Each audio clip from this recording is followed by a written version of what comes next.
जो अभी मंत्रिमंडल का विस्तार हुआ और इसमें भारतीय जनता पार्टी का केंद्रीय नेतृत्व और बिहार का भारतीय जनता पार्टी का नेतृत्व ने मुझे मंत्रिमंडल विस्तार में मंत्री पद का दायित्व दिया गया और विशेष करके जो राजस्व एवं भूमि सुधार विभाग है उसकी जिम्मेवारी मुझे दी गई।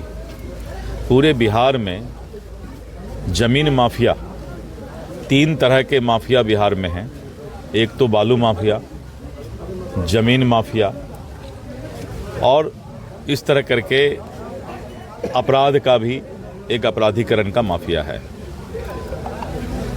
जमीन विवाद के कारण पूरे बिहार में लॉ एंड ऑर्डर का प्रॉब्लम होता है और आए दिन लोग जब राजस्व कार्यालय में जाते हैं तो उनको आय प्रमाण पत्र बनाने में, निवास प्रमाण पत्र बनवाने में, अपने ज़मीन का म्यूटेशन करवाने में, अपने ज़मीन पर जो हक है उसको पाने के लिए भी पैसा का चढ़ावा देना पड़ता है।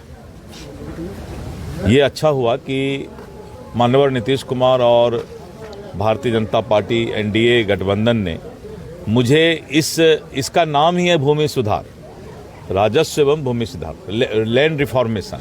तो कैसे सुधार हो इसकी चिंता करेंगे और मुझे पूरा विश्वास है कि इस चुनौती को स्वीकार करके पूरे बिहार में जमीन का जो भी विवाद है उसको समाप्त करने का मैं प्रयास करूंगा।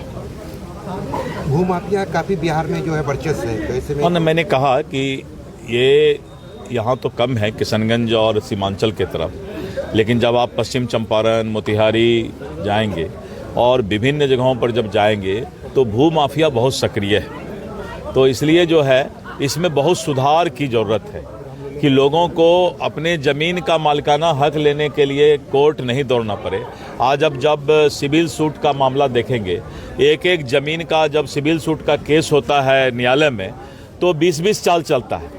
हम लोग सुनते हैं कि बाप दादा ने केस किया तो बेटा पोता जो है सिविल सूट का केस लड़ता है, तब तक जो है बेचारे उसकी ज़िंदगी ही समाप्त हो जाती है। तो सिविल सूट में किसी को नहीं जाना पड़े, न्यायालय में कोई केस सिविल सूट का नहीं जाए, इसकी चिंता करना ही राजस्व विभाग का सबसे बड़ा काम होगा। लोकसभा चुनाव को देखते हुए बड़ी जिम्मेदारी दी गई है। लोकसभा चुनाव अलग चीज़ है और ये तो एनडीए गठबंधन की जो सरकार अभी बनी है तो उसका विस्तार होना था, तो उसी विस्तार के तहत जो है ये जिम्मेवारी मुझे दी गई है।